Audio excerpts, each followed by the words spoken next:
बिस्मिल्लाहिर्रहमानिर्रहीम अस्सलाम वालेकुम। This is me Mohammad Bilal, your maths teacher. Students, आज हम मैथ के एक और अहम टॉपिक पे बात करने वाले हैं जिसका नाम है फंक्शन। तो आज हम स्टार्ट करेंगे फंक्शन को और फंक्शन की डिफरेंट टाइप्स को हम इस लेक्चर के अंदर डिस्कस करेंगे। तो आइए शुरू करते हैं।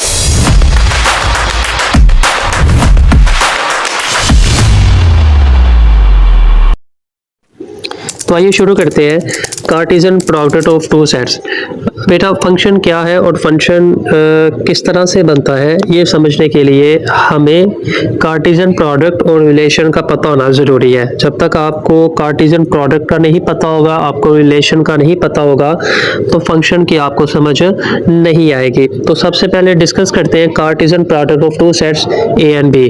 अब इसकी डेफिनेशन देखते हैं। वो कहते हैं if A and B are two sets, for example आपके पास दो सेट है ए और B, then Cartesian product A cross B is a set of all order pairs. इस चीज़ को एग्जांपल से समझते हैं। वो कहते हैं कि फॉर एग्जांपल आपके पास दो सेट्स हैं, एक ए और एक बी है। ए के एलिमेंट्स आपके पास 1 और 2 है और बेटा बी के एलिमेंट्स आपके पास क्या है, एक्स और वाई है। आपने इसका कार्टेशियन प्रोडक्ट कैसे लेना है, आपने लिखना है A cross B is equal to curly bracket शुरू करनी है। अब बेटा डेफिनेशन में उसने कहा था कि आपने क्या करना है, एक एलिमेंट आपने ए का ले लेना है और एक एलिमेंट आपने बी का ले लेना है। अब यहाँ पे ए का पहला एलिमेंट क्या होगा 1 और दूसरा बी का पहला एलिमेंट क्या होगा x। तो आपने 1 को x के साथ एक ऑर्डर पेयर की फॉर्म में लिख देना है। उसके बाद फिर ए का पहला एलिमेंट आपने लेना है 1 और बी का आपने सेकंड एलिमेंट ले लेना है, वो क्या होगा y। तो 1 और y आपने लिख देना है।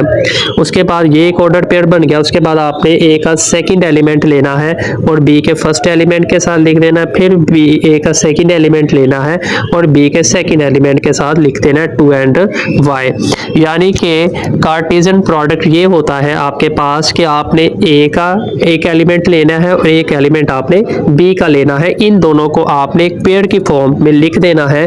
तो इस तरह से जो बनने वाला सेट होगा उसको हम बेटा कार्टेशियन प्रोडक्ट कहेंगे उन दो सेट्स का। ठीक है, उसके बाद हम डिस्कस करते हैं रिलेशन। रिलेशन क्या होता है, कहते हैं कि relation from A to B. Relation from A to B, आपके पास दो सेट्स हैं, उनका जो रिलेशन होगा is any subset of A cross B. मैंने कहा था कि कार्टेशियन प्रोडक्ट समझना ज़रूरी है। अब देखें वो कह रहा है कि रिलेशन जो है आपके पास वो ए क्रॉस बी का सबसेट है। मतलब ये आप देखें यहाँ पे हमारे पास एक सेट ए क्रॉस बी का कार्टेशियन प्रोडक्ट है ए क्रॉस बी। तो ये आपके पास है 1x 1y 2x and 2y। अब यहाँ पे देखें आपने क्या करना है, रिलेशन बनाना है। तो रिलेशन की डेफिनेशन हमने ये देखी थी कि रिलेशन कार्टेशियन प्रोडक्ट का कोई सबसेट होता है। मतलब ये कि आपके पास जो ए क्रॉस बी का ये कार्टेशियन प्रोडक्ट बना हुआ है, इसमें से आपने कोई भी पेयर उठा ले। अब देखिए कितने पेयर है, 1 2 3 4 पेयर है आपके पास। तो अगर इन 4 पेयर में से आप कोई से 2 पेयर लिख लें या फिर कोई से 3 पेयर लिख लें, वो सबसेट होगा। तो वो जो सबसेट होगा वही आपके पास रिलेशन होगा। रिलेशन अब आपके पास यहाँ पे हम 2 ऑर्डर पेयर लिख लेते हैं, एक 1x लिख लेते हैं और दूसरा हम लिख लेते हैं 2y। तो बेटा रिलेशन क्या होता है, रिलेशन को दोबारा समझिए। रिलेशन कार्टेशियन प्रोडक्ट का उस सेट का सबसेट होता है। जो भी आपके पास कार्टेशियन प्रोडक्ट होगा, दो सेट्स का प्रोडक्ट होगा, उसका जो सबसेट होगा उसको हम क्या कहेंगे, रिलेशन कहेंगे। तो यानी आप कह सकते हैं कि जो रिलेशन होता है वो सबसेट होता है ए क्रॉस बी का। मतलब जो प्रोडक्ट है उसका सबसेट जो होगा वो क्या होगा, रिलेशन होगा। ठीक है, एक और बात आपने याद रखनी है कि हर रिलेशन कार्टेशियन प्रोडक्ट के अंदर से सिलेक्टेड पेयर्स होते हैं। ये तो की पॉइंट है, इसका आपने याद रखना है। अगर आपको रिलेशन नहीं याद रहता तो आप यूँ याद रखें कि उस प्रोडक्ट में से कुछ सिलेक्टेड पेयर आप कर ले, 2 कर ले, 3 कर ले, कोई भी कर सकते हैं। हर बच्चे का दूसरे बच्चे से रिलेशन डिफरेंट होगा, ये आपने याद रखना है। किसी बच्चे ने कोई पेयर उठाया होगा, किसी ने कोई पेयर चूज किया होगा। तो ये थी हमारे पास रिलेशन की डेफिनेशन। अब रिलेशन को हम एक रियल लाइफ से भी एग्जांपल लेके सीखते हैं कि रिलेशन क्या होता है। फॉर एग्जांपल आप किसी होटल में जाते हैं, वहां पे जो आपको मेन्यू कार्ड दिया होता है, उस मेन्यू कार्ड के अंदर उस होटल की तमाम आइटम्स मौजूद होती है जो कि उनके पास अवेलेबल है। अब उन तमाम आइटम्स में से आप कोई सिलेक्टेड, जब आप ऑर्डर देते हैं तो आप 2 2 एटम सेलेक्ट कर लेते हैं, 3 कर लेते हैं, तो वो जो सिलेक्टेड एटम्स हैं उस पूरे मेन्यू में से वो आपका रिलेशन होगा। तो रिलेशन हमने ये कहा था कि ओरिजिनल सेट में से आपने क्या करना है, कोई से 2-3 पेयर आप सिलेक्ट कर ले तो वो आपके पास क्या होगा, रिलेशन होगा। इस तरह अगर मेन्यू में आपके पास बेटा 10 एटम है तो उन तमाम एटमों में से आप जो सिलेक्टेड करेंगे, 2 एटम सिलेक्ट कर सकते हैं, 3 कर सकते हैं, वो जो आप ऑर्डर लिस्ट तैयार करेंगे वो आपका रिलेशन होगा। ठीक है, इसके बाद बात करते हैं फंक्शन की।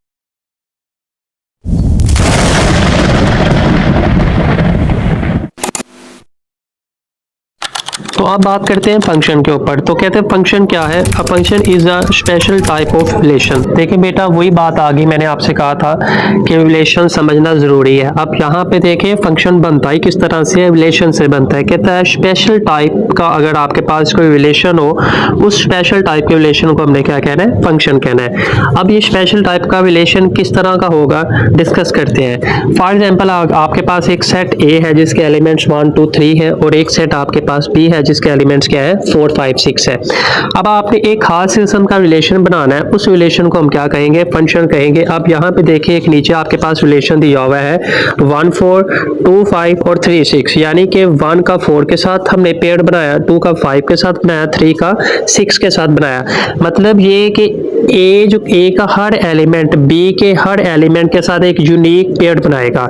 मतलब अगर 1 ने 4 के साथ पेयर बनाया है तो बेटा 1 5 के साथ पेयर नहीं बनाएगा। अगर इस तरह का रिलेशन होगा तो वो रिलेशन क्या होगा, फंक्शन होगा। अब देखिए एक और नीचे एग्जांपल मैंने दी हुई है, एक और रिलेशन है 1 4 और 1 5, यानी कि 1 ने 4 से भी पेयरिंग की हुई है और 1 ने 5 से भी मैपिंग की हुई है। तो यहाँ पे अगर आप देखें 1 ने 4 से जो मैपिंग की है और 1 ने 5 से भी जो मैपिंग की है, अब 1 2 टाइम्स रिपीट हो गया है। तो क्या ये वाला रिलेशन फंक्शन है? नहीं, ये रिलेशन फंक्शन नहीं होगा। स्पेशल टाइप का रिलेशन जिसमें ए के हर एलिमेंट बी के हर एलिमेंट यूनिक पेयर बनाएंगे। मतलब अगर 1 ने 4 के साथ बनाया तो 1 5 के साथ पेयर नहीं बनाएगा। इस तरह का जो रिलेशन होगा उसको हम क्या कहेंगे, फंक्शन कहेंगे। होप सो आपको ये क्लियर हो गया होगा। इसके बाद चलते हैं इसकी टाइप्स के ऊपर। इसके बाद एक एमसीक्यूज टाइप क्वेश्चन है कि हर फंक्शन रिलेशन जरूर होता है लेकिन हर रिलेशन फंक्शन नहीं होता। ये आपने याद रखना है कि हर फंक्शन जो है वो रिलेशन जरूर होगा, क्योंकि रिलेशन होगा तो फंक्शन बनेगा। अगर स्पेशल टाइप का रिलेशन होगा तो वो फंक्शन बनेगा। ठीक है, तो जो फंक्शन बन गया है वो रिलेशन जरूर होता है, लेकिन जरूरी नहीं है कि जो रिलेशन आपके पास मौजूद है वो फंक्शन भी हो। ठीक है, अब बेटा इसकी टाइप 1 है। टाइप 1 ये है 1 1 फंक्शन। ठीक है, इसको हम इंजेक्टिव फंक्शन भी बोलते हैं। अच्छा, इसके नाम से ही जाहिर होता है 1 1 मतलब एक एक। ठीक है, एक एक बंदा जो है ना वो बात करेगा, एक एक आपस में पेयर बनाएगा। अब यहाँ पे देखिए हमारे पास एक सेट ए है जिसके एलिमेंट्स क्या है 1 2 एंड 3 और एक सेट बी है जिसके एलिमेंट्स क्या है x y z। 1 1 की मैपिंग आपने करनी है, मतलब सेट ए का फर्स्ट एलिमेंट 1 है तो सेट बी का फर्स्ट एलिमेंट x है, तो 1 की किससे मैपिंग होगी, x के साथ कर देंगे तो ये पेयर बन जाएगा 1x। उसके बाद आपने क्या करना है, 2 की किसके साथ करेंगे, y के साथ। सेकंड एलिमेंट 2 है और b का सेकंड एलिमेंट y है। उसके बाद a का थर्ड एलिमेंट क्या होगा 3 और b का थर्ड एलिमेंट क्या है z। तो 3 की आपने किससे मैपिंग की, z के साथ। तो ये जो खास किस्म का रिलेशन होगा 1 1, इस रिलेशन को हम क्या बोलेंगे, 1 1 फंक्शन या इंजेक्टिव फंक्शन भी कहेंगे। आइए अब इसको रियल लाइफ से एग्जाम्पल से भी समझते हैं। मिसाल के तौर पर अगर आपके पास एक सेट है जिसमें आपके पास स्टूडेंट्स हैं, स्टूडेंट 1 स्टूडेंट 2 और स्टूडेंट 3, और आपके पास दूसरा सेट है बी जिसमें रोल नंबर्स हैं 1 2 3। अब आप क्या करेंगे कि जो सेट ए है उसमें जो स्टूडेंट 1 है और जो सेट बी है उसमें जो पहला एलिमेंट वो 1 है, तो आप स्टूडेंट 1 को कौन सा रोल नंबर दे देंगे 1। उसके बाद सेट ए का जो स्टूडेंट 2 है, यहाँ पे जो स्टूडेंट 2 है सेकंड एलिमेंट है बी, सेट बी के अंदर जो आपके पास सेकंड एलिमेंट है वो क्या है 2, तो आप स्टूडेंट 2 को कौन सा रोल नंबर दे देंगे, 2 वाला दे देंगे। तो ये वाली जो मैपिंग होगी, इस तरह से जो आप पेयर तैयार करेंगे, ये बेटा आपके पास क्या होगा, 1 1 फंक्शन होगा। इसके बाद सेकंड टाइप है ऑन टू फंक्शन, इसको सर्जेक्टिव भी बोलते हैं ऑन टू को। तो इसकी डेफिनेशन देखते हैं, कहते हैं एक फंक्शन है और वो फंक्शन a टू b है, is called onto function if every element of b, यानी कि b का हर element is the image of at least one element of a। इस चीज़ को ज़रा समझते हैं क्या कह रहा है। वो कहते हैं कि अगर आपके पास एक फंक्शन है, एक रिलेशन है, इस तरह का रिलेशन है कि जिसमें सेट b का हर एलिमेंट सेट a के हर एलिमेंट से मैप कर रहा हो, मतलब b का कोई एलिमेंट मिस नहीं होना चाहिए, छूटना नहीं चाहिए। तो इस तरह का जो रिलेशन होगा वो आपके पास क्या होगा, ऑन टू फंक्शन होगा। तो आइए इसको भी हम एग्जांपल से देखते हैं। एक सेट A है जिसके एलिमेंट्स क्या है 1 2 3, उसके बाद सेट B है, इसके एलिमेंट्स क्या है आपके पास x और y। अब बेटा आपने क्या करना है, 1 की किससे मैपिंग करेंगे, किससे पेयर बनाएंगे, x के साथ 1x, उसके बाद 2 की किससे बनाएंगे आप, y के साथ। अब 3 सेट A में रह गया, इसकी किसी से मैपिंग नहीं हो रही, किसी से पेयर नहीं बन रहा, तो इट्स ओके। लेकिन आपने एक चीज नोट की कि सेट B का हर एलिमेंट सेट A के साथ मैपिंग कर चुका है, पेयर बना चुका है। तो यही ऑन टू फंक्शन है कि ऑन टू फंक्शन में हमें क्या करना होता है कि सेट B का कोई भी एलिमेंट मिस नहीं होना चाहिए। अब आप एक और एग्जांपल देखें, आपके पास A के एलिमेंट्स 1 2 है और B के एलिमेंट्स आप ले ले x y z है। अब 1 ने x से मैप कर लिया और पेयर बना लिया, 2 ने y से कर लिया। उसके बाद आप भी यहाँ पे देखें A के तो तमाम एलिमेंट्स खत्म हो गए। अब यहाँ पे देखें कि B का एक एलिमेंट मिस कर गया, B का एक एलिमेंट मिस कर गया, इसकी A के साथ जो मैपिंग कहीं पे नहीं हुई, किसी के साथ पेयर नहीं बना। अब ये जो है वो डेफिनेशन के अगेंस्ट है। डेफिनेशन ऑन टू फंक्शन में वो ये कह रहा था कि B का कोई भी एलिमेंट मिस नहीं होना चाहिए, ठीक है, सेट A के साथ सब के साथ उसकी पेयरिंग होनी चाहिए। तो ये बेटा जो है चूंकि इसमें Z मिस हो गया तो ये ऑन टू फंक्शन नहीं होगा, ठीक है।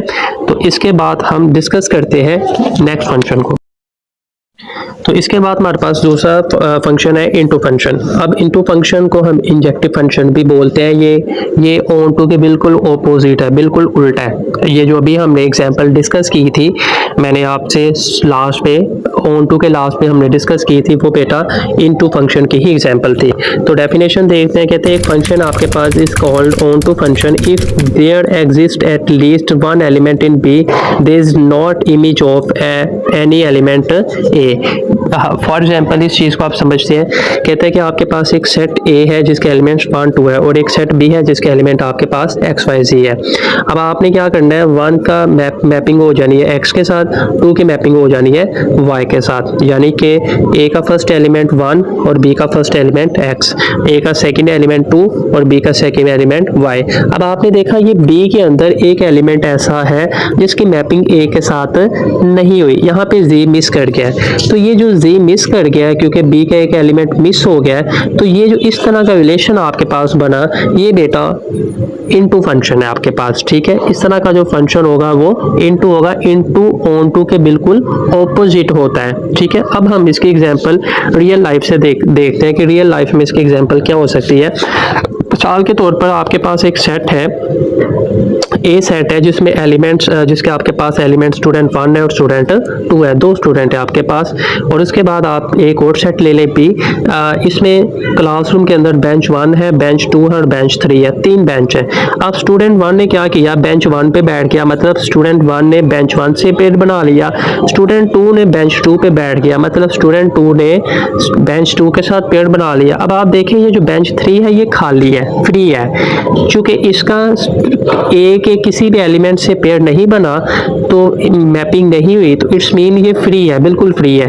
तो इस वजह से चूंकि B का एक एलिमेंट बच गया आपके पास, तो ये बेटा यूज नहीं हुआ, A के किसी भी एलिमेंट से मैपिंग करने में इसने हिस्सा नहीं लिया। तो इस तरह का जो रिलेशन होगा वो हमारे पास क्या होगा, इनटू फंक्शन होगा।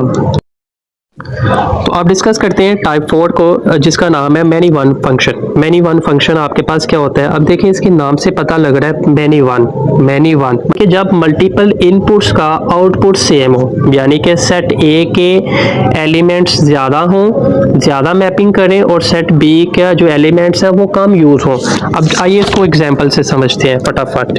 एक सेट ए है जिसके एलिमेंट्स है 1 2 3, और एक सेट बी है जिसके एलिमेंट्स क्या है, एक्स और वाई। अब हमने कहा था कि इनपुट्स का, मैनी इनपुट्स का आउटपुट सेम हो, यानी कि सेट ए का फर्स्ट एलिमेंट एक्स के साथ पेयर बनाएगा 1x। उसके बाद अगर आप क्या करें कि 2 का किसके साथ पेयर बनाए, फिर x के साथ बना ले, यानी कि मैनी टू 1, यानी कि इनपुट्स ज़्यादा है। ये जो बेटा सेट ए के एलिमेंट्स है ये इनपुट्स है, और सेट बी के एलिमेंट्स क्या है, आउटपुट है आपके पास। तो यहाँ पे 1 ने भी x के साथ पेयर बना लिया, और 2 ने भी किसके साथ पेयर बना लिया, x के साथ पेयर बना लिया। तो ये जो आपके पास इस तरह का जो रिलेशन होता है उसको हम कहते हैं मैनी टू वन फंक्शन। अब इसकी एग्जांपल हम देखते हैं, रियल लाइफ से एग्जांपल देखते हैं। आपके पास एक सेट ए है जिसमें एक स्टूडेंट 1 है, स्टूडेंट 2 है और स्टूडेंट 3 है। अब एक सेट बी है जिसमें आप एलिमेंट्स ले लें ग्रेड ए, और उसके बाद आप ले लें ग्रेड बी, 2 एलिमेंट्स आप ले लें। अब स्टूडेंट 1 ने भी क्या किया, स्टूडेंट 1 ने भी ग्रेड ए ले लिया, मतलब ग्रेड ए के साथ पेयरिंग बना ली, और स्टूडेंट 2 ने भी ग्रेड ए ले लिया। मतलब 2 स्टूडेंट्स ऐसे थे जिन्होंने ए ग्रेड क्लास में हासिल किया। स्टूडेंट 1 को भी ए ग्रेड दे दिया और स्टूडेंट बी को भी ए ग्रेड दे दिया। तो ये बेटा आपके पास मल्टीपल इनपुट्स है लेकिन आउटपुट सेम है, यानी कि इनपुट सेट ए की है। अब आपने पहले स्टूडेंट 1 को यूज़ किया, फिर आपने स्टूडेंट 2 को यूज़ किया, फिर आप स्टूडेंट 3 भी यूज़ करे, लेकिन आप आउटपुट जो है बी सेट की जो एलिमेंट्स हैं उनको हम आउटपुट कहेंगे। तो ये जो आउटपुट है आप बार बार ग्रेड ए यूज़ कर रहे हो, स्टूडेंट 1 को भी ए ग्रेड, स्टूडेंट 2 को भी ए ग्रेड, स्टूडेंट 3 को भी ए ग्रेड, तो इसको कहते हैं मैनी टू वन। ठीक है, तो इस तरह का जो रिलेशन होगा उसको हम तो इस तरह का जो रिलेशन होगा उसको हम क्या कहेंगे, मैनी वन फंक्शन कहेंगे। तो इसके बाद हम इसकी लास्ट टाइप डिस्कस करते हैं जिसका नाम है कांस्टेंट फंक्शन। अच्छा बेटा, कांस्टेंट फंक्शन में क्या होता है कि आपके पास इनपुट्स, मल्टीपल इनपुट्स होती हैं लेकिन आउटपुट एक ही फिक्स कर दी जाती है, सेम होती है, फिक्स कर दी जाती है। तो अब इस चीज़ को एग्जांपल से समझते हैं। हमारे पास एक सेट ए है जिसके एलिमेंट्स 1 2 3 है, और एक सेट बी है जिसके एलिमेंट आपके पास एक्स और वाई हैं। तो अब आप यहाँ पे देखें, मैंने कहा था मल्टीपल इनपुट्स होगी और आउटपुट फिक्स कर दी जाएगी। तो आप वन जो है इनपुट है, इसकी आप सेट बी का जो फर्स्ट एलिमेंट है एक्स, इसको फिक्स कर लें। तो 1 की एक्स के साथ मैपिंग कर लें। उसके बाद यहाँ पे सेट ए का सेकंड एलिमेंट 2 है, इसकी भी आप एक्स के साथ मैपिंग कर लें। और उसके बाद सेट ए का थर्ड एलिमेंट 3 है, इसकी भी आप एक्स के साथ मैपिंग कर लें। तो ये आपने इनपुट्स चेंज की लेकिन आपने आउटपुट जो थी वो फिक्स कर ली। तो इस तरह का जो रिलेशन होता है उसको हम कांस्टेंट फंक्शन कहा जाता है। ऐसा स्पेशल टाइप का जो रिलेशन होता है वो कांस्टेंट फंक्शन कहलाता है। तो अब हम इस चीज़ को रियल लाइफ एग्जांपल से देखते हैं। फॉर एग्जांपल आपके पास एक सेट ए है और आपके पास इसके जो एलिमेंट्स हैं वो एम्प्लॉय 1 है और एक एम्प्लॉय 2 है। और सेट बी है, उसमें जो आपके पास जो एलिमेंट्स हैं वो आप सैलरीज ले लें। पहले आप सैलरी ले लें 500 ले लें, फिर आप 5000 ले लें, उसके बाद आप 50,000 ले लें। ठीक है, अब आपने क्या किया कि एम्प्लॉय 1 को भी 500 सैलरी दी, मतलब ये कि एम्प्लॉय 1 का जो पेयर बना रहा है वो भी किसके साथ बना लिया, 500 के साथ बना लिया। और सेट ए का जो सेकंड एलिमेंट है एम्प्लॉय 2, उसकी भी आपने मैपिंग किससे की, 500 से की, मतलब उसको भी आपने कितनी सैलरी दी, 500 दी। अब आपने यहाँ पे देखा कि इनपुट्स चेंज हो रही है लेकिन जो आउटपुट है सेट बी के जो एलिमेंट्स हैं वो नहीं चेंज हो रहे, वो आपने सेम रखे हैं। एम्प्लॉय 1 को भी 500, एम्प्लॉय 2 को भी 500, तो इसमें आपने आउटपुट फिक्स कर दी है। तो बेटा ऐसा स्पेशल टाइप का जो रिलेशन होता है उसको हम कांस्टेंट फंक्शन बोलते हैं। तो बेटा ये था मेरा आज का लेक्चर। उम्मीद करता हूँ कि आपको बहुत अच्छी समझ भी आई होगी। मैंने पूरी कोशिश की है एग्जाम्पल्स के साथ और रियल लाइफ एग्जाम्पल्स के साथ आपको समझाने की। अगर आपको वीडियो पसंद आई है तो अपने दोस्तों के साथ इसको शेयर करें और चैनल को ज़रूर सब्सक्राइब कर दें। फिर मिलेंगे नई वीडियो के साथ। अल्लाह हाफिज़।